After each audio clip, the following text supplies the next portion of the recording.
Hey everyone, it's Timid Falconite, and I'm back with some more of my Advanced Wars by Web Road to 1K series. And today's match is going to be this Tier 4 Fog match versus Shaggy Zang 757 on the map Settles as Stillwater V2. So, he picked Adder, I picked Koal.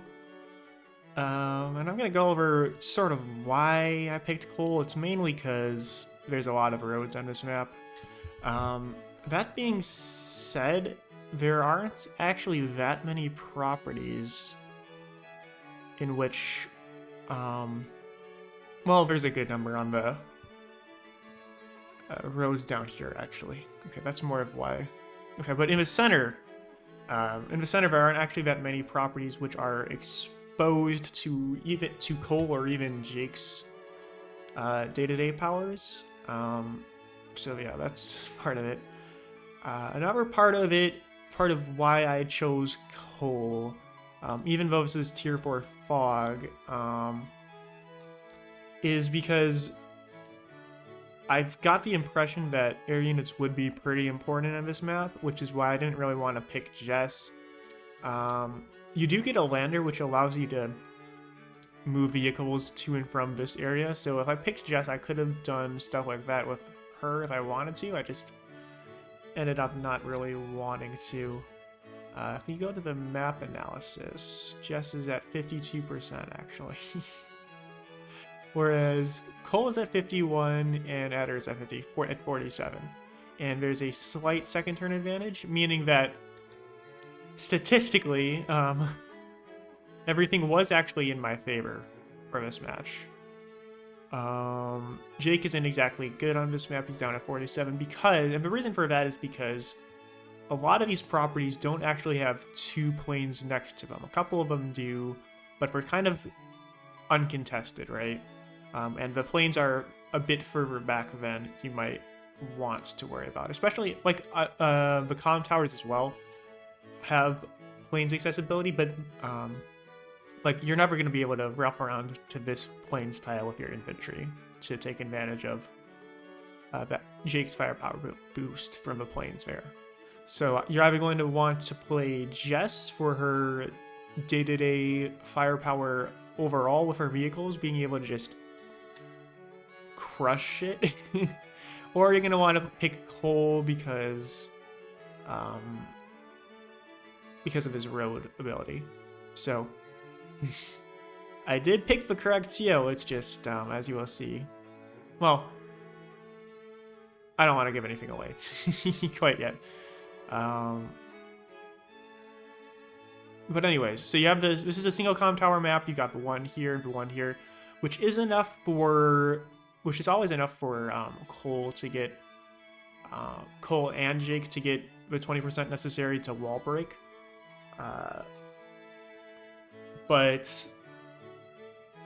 Well, Jess as well, meaning that Adder is actually the biggest loser here, because, and Sammy as well in Tier 4 Fog, because neither of them is going to be able to do too much with their vehicles day to day. Adder is going to be able to spam his little power a good amount, meaning that he's going to get extra defense and extra firepower. Like, he will be able to wall break when he pops his power. The only issue is that's not day to day, and there's a lot of these tiles that can be broken down day to day with someone like Koal, that Adder cannot do.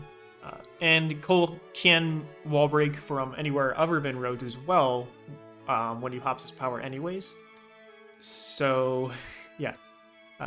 That being said, Adder's power is cheap enough that he isn't, like, completely useless on this map. I'd say Jake's a little bit useless on this map, because even though you do have a good amount of artillery utility for the pipe seams in the center here, there aren't enough plane tiles for him to take advantage of his firepower boost, especially when he's attacking into cities. He can't really wall break into most of the cities, is the issue for him. And he still needs to wait for his block rock in order to get anything super important accomplished, and Tier 4 is other than Jake, basically everyone in tier 4, well, I guess Sammy too. But other than those, Sammy doesn't really count. But other than those two, you're really more so relying upon your day-to-day ability and your little power in tier 4, and charging up enough meter to be able to get 2 little powers pretty quickly. That's another issue that Koal has, actually, because he's 3-2. What that does is it makes it a little bit harder for him to just charge up his little power. Well, charge to full and then pop 2 little powers in a row, whereas Adder can do that pretty easily. Which is an advantage that Adder's going to have over me in this match. But without further ado, let's go ahead and get started. Well, actually, I want to talk about... Well, no, I don't really care about landers that much. They can yell back and forth here. I guess Sammy has a little bit of utility because her landers will have 7 move, but I don't think it's going to be enough for her to actually be relevant in this match, especially considering that there are black loads on the HQ, so she can't just go for a cheeky victory march onto the HQ like she would want to. So that's another reason why Sammy's really, really bad at this map. But without further ado, let's go ahead and progress on to the replay. So starting out here, we're getting pretty basic infantry moves. He's actually starting out pretty aggressively with his infantry here. Whereas I'm going to go for the capture the harbor to start out with. Let's see. I think that's probably the smarter move. Because you're not going to need to produce anything from the harbor, and getting to these properties which you can chain, and these are going to be more exposed properties anyways. Like, there's a massive chain you can get going over here. So I think that is actually the correct move, is to go infantry like right off the bat like that. But I'm taking a bit more of a centralized approach here, I think. And I'm going to be able to get 2 infantry out from this guy in a second here. So I'm going to get 2 out here. He'll have 3 out, I think, in a little bit, but so he is going to have a decent infantry presence in this bottom right corner. But from what I remember, the infantry actually isn't that big of a deal for me. Oh, actually, I'm going recon infantry. Okay, I think that's pretty smart. Going with the infantry on the left, though, isn't really that smart because, like, as you can see here, there's a massive capture chain you can get going here. Obviously, your opponent's infantry are going to get on that as well, so like, it's going to be something that isn't going to matter too much. Yeah, he's going for the recon here as well. Yeah, I think he did the right move there. Although he does need the infantry on this side since he went that way back first one, so I don't think it's going to end up mattering too much. But as you can see here, he's already pretty significantly ahead in income against me. Although I think we're going to even it out soon because he didn't really take any captures that turn. So it'll even out. I think he'll have a little bit of a funds advantage, maybe like 1 or 2k funds.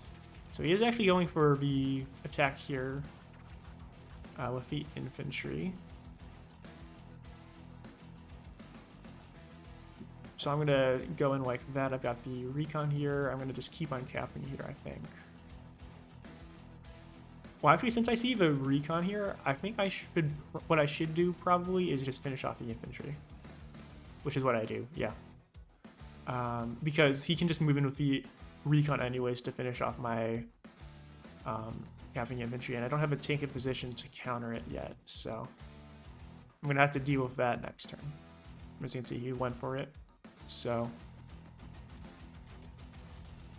yeah, and he's got tank in the area now as well, so that'll be irritating.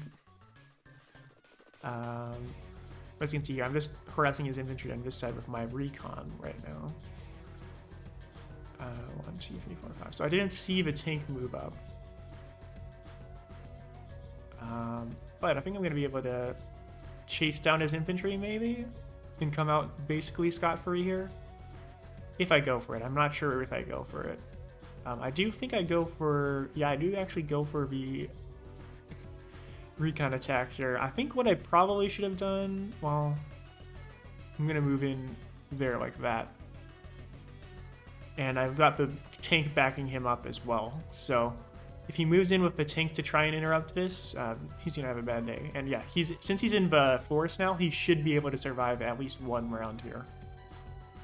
Even if the tank goes for him, even if recon goes for him. Unless he moves this guy away from capping that, which he will not, because the income's going to be more important.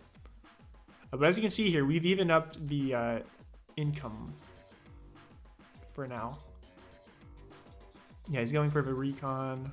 He didn't actually take out my infantry there, which will be important. Maybe, potentially.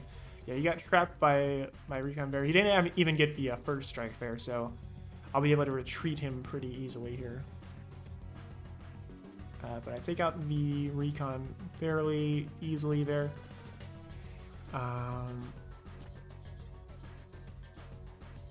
Let me double check, because tank into a recon on planes. Let's get it right now. With one comm tower is 84 to 92%, which means that the recon attack did end up mattering, I think. Because I don't think I would have had enough damage to one-shot him if I had just had the luck damage from the infantry counterattack. So that's why I went for that there. Because I don't even have the comm tower right now, even. So strike that even. All right, so 76-84. So without the attack from the recon bear, I wouldn't have killed.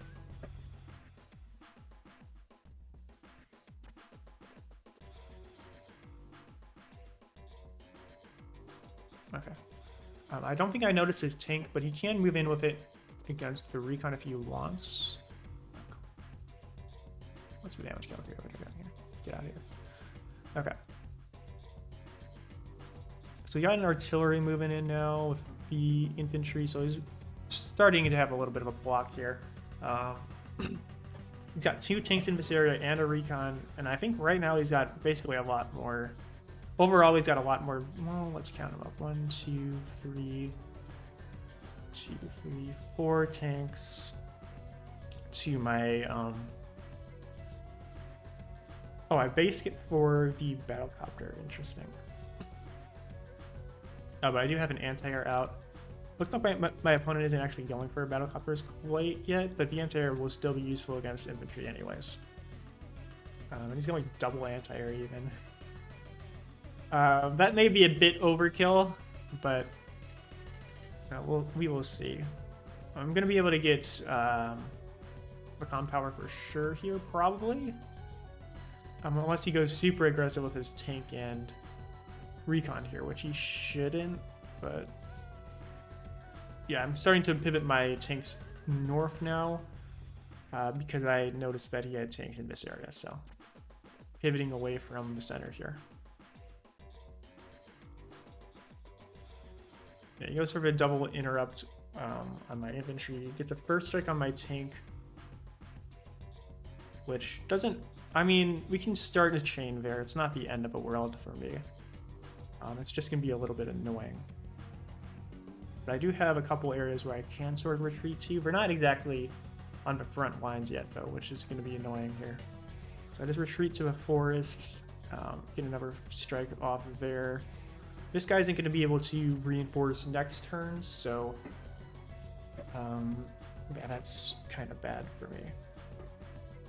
Moving into here with the recon again, so I'm pivoting back and forth from this forest, sort of being annoying and blocking his infantry a little bit. Okay, I wish I could see my ranges, but this guy isn't actually in range of this city right now, so I'm gonna have to fall back to here. Now I do have 2 battlecopters now, so ready to move in with that, but I've got more tanks incoming to reinforce the shoal up here. So more recons as well coming in. But he's able to keep on moving in against some of my stuff here. He's got the anti-air here to back up the recon and the tanks. He's got an anti-air on this side as well, so either way, he's covered either way, which is smart. Having two anti-air in Fog is good at covering bases because it allows you to zone out both of these areas from battlecopter attacks. So pretty good move for my opponent here. It's just the only issue with it is it's a little bit vulnerable to tank spam, but it's not like too vulnerable. And then now that he has both anti-airs here, he's actually going for battlecopters, which I think is a smarter move than what I did. Because going for the vehicles here is going to be pretty important. He does still have 3 health on his anti-air, but being able to just go in with the tank there and effectively neuter his anti-air is going to allow me to move in with my battlecopters and my tanks as well pretty aggressively here on the northern front. Whereas I'm falling back on the southern front a little bit for the time being. What's funny is our infantry have capped both of these areas right now, so that's kind of interesting. But and then in the center here is just annoying, but oh well. We're not really making much headway capture game wise either of us, so he got lucky there with the luck roll with the tank. Well, actually no, he has the comm tower now, so it's not like that lucky. He finally starts taking out my recon there, which I put there basically just so that I could see what's coming out of this guy, and also to see what he's putting into the lander, to see what I need to reinforce from this on this side. But the fact that he's going for this recon should tell me that he's got some stuff moving in, that he wants to move in here in a second. So I push in against the tanks, the infantry. I do a pretty aggressive push with my infantry here, actually. I think he's got too many vehicles and infantry in the area for it to end up being worth it, but I'm kind of spread out at this point, so... but I do have my little battlecopter chain going on over here. Got a medium tank moving in to start taking out some of the vehicles in this area, which I'm pretty sure I saw the artillery at this point, but I'm not sure. He's starting to artillery spam quite aggressively at this point as well. So he finally goes for the side slip here, so that's going to give him a really good push this turn, actually. I'm ahead in income right now, but that infantry push with the side slip I think it's going to end up giving him a lot of stuff here, especially considering he's going to start capping all of this crap here. So that's pretty good for him. He takes out the cap there, actually manages to get a strike on my battlecopter there with his anti-air. So I think he's winning on all fronts here at this point, which is not good at all for me. I'm able to have a decent counteroffensive here at least. So I take out the 2 health tank with my tank. Honestly, not that good of a move considering I know that at this point for sure that he's got the artillery here. So not the greatest. I'm delaying this capture by a turn. I mean, like, I'm just pushing in as hard as I can, but there's not like that many units that I have here. Well, I've got the power, well, the superpower even, so I'm moving my lander a little bit aggressively so that these guys can reinforce a bit easier, because I am out of firepower in this upper area. But since the anti-air is out, this battlecopter is going to be able to help me out here a good amount, at least. Especially since I'm going to be capping that property, so I'm going to be distracting them a little bit with all these caps. But yeah, he takes out my infantry here, and he gets another power off because adder.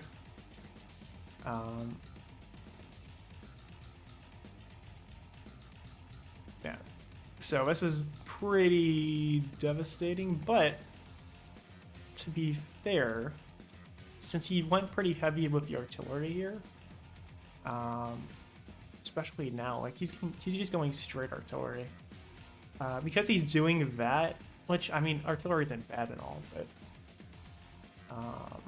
that is going to give me an opportunity here in a second in order to push in pretty aggressively if I want.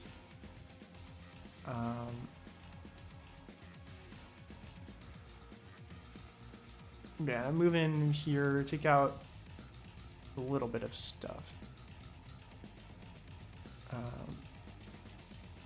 I'm not going to save this property though, which is unfortunate. I did flip this one though, so we're still pretty neck and neck in the capture game. And as far as value on the board goes, I'm still ahead, even though I don't know that right now. But he's getting a lot of value out of this artillery right here, even so. Got a lot of artillery coming in here. He's got a Neo tank out. I've got one as well at this point, so basically neck and neck. He's getting a decent push here with his artillery being here. That's kind of annoying, but I don't even know if I see it at this point. Take out artillery and the infantry with the freaking medium tank as well.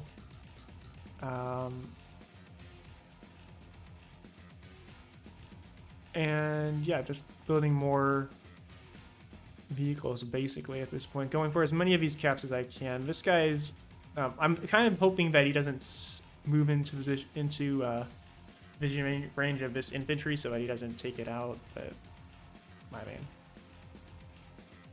Yeah. Anyways, he gets a really good push here on this center properties over here. Moving in with the Neo tank, moving in with the anti-air, so there goes all of my capture game in this area. But what's funny is I'm still ahead in income right now, I think, for the time being. That being said, that was a pretty good push that he made that last turn, so I'm going to have to counter it pretty aggressively here, which I do. I pop another super, I get another super off. I'm not sure how I saw the thing in the forest there. But I do get rid of the artillery, even though my medium tank is going to be pretty exposed here. And I get a pretty good push off over here. So all he has in this area is like artillery, the recon. Well, he's got a good amount of stuff in this area, to be fair. And he's going to be able to have a good amount of power popping here. So he goes for a super even and goes ham on my medium tank, my other stuff in this area. He just really doesn't want to allow me to have these properties. Just so fucking annoying. But to be fair, I'm doing the same thing to him in this area a little bit, so. And he's grabbing this cap. Okay. And then I resign here. So, looking at everything on the board as it is, he did just pop his superpower, meaning we're both going to be down to no charge. And he has popped more powers than me at this point, so I'm going to be the next one to get mine, basically. Oh, true. And this is going into, I think that this was still winnable at this point. For sure, from my side. Especially if I move down this way with the anti-air, maybe. Well, that's maybe not the best idea. But I could weaken this guy with the infantry. Move in with my infantry here. I got plenty of units in this area that I can just use to harass, basically. So I know he has a Neo tank there. 1, 2, 3, 4, 5, 6. 1, 2, 3, 4, 5, 6. So if I move in, okay.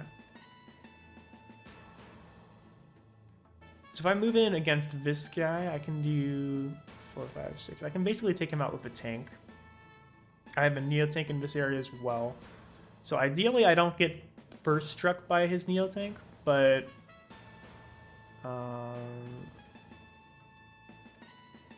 well, ideally I just not get first struck by his Neo tank. I can interrupt this cap with this infantry if I sacrifice it. So I am starting to lose my unit count advantage a little bit here, which is annoying. He's got a bunch of artillery in this area, I know for sure. He's got the recon still, but well, at this point, I kind of want to just start pushing into these properties if I can. The other issue here for me is my healthy infantry aren't anywhere in position in this center area, whereas his healthy infantry, looking at it from here, he's got plenty that are ready to start pushing into this area. So, that being said,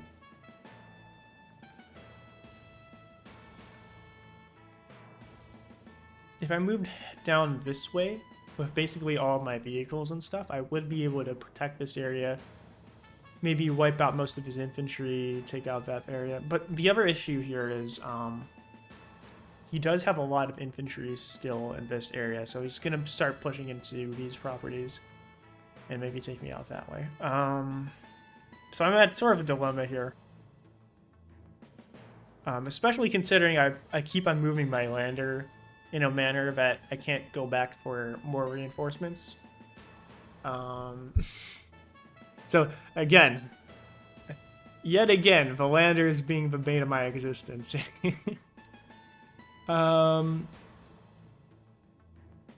Yeah, I think this one was possibly winnable at this point. It's just after losing the medium tank there, I kind of didn't want to play this one anymore, so I sort of stopped. And I think it was winnable, but it would have been tough as well. Even though Koal is pretty solid with his road bonuses day to day, Adder's power just charges up way too quickly to deal with it effectively. Yeah, it's just annoying to deal with. That being said, well, I mean, I guess that's it for today's match. It was fun. It was interesting. The map isn't in Global League anymore. Because... Well, I think it's because it's got a I mean, it's not even that bad of a map, honestly. It's just, I guess there's more stuff that takes priority over it, maybe, is the idea.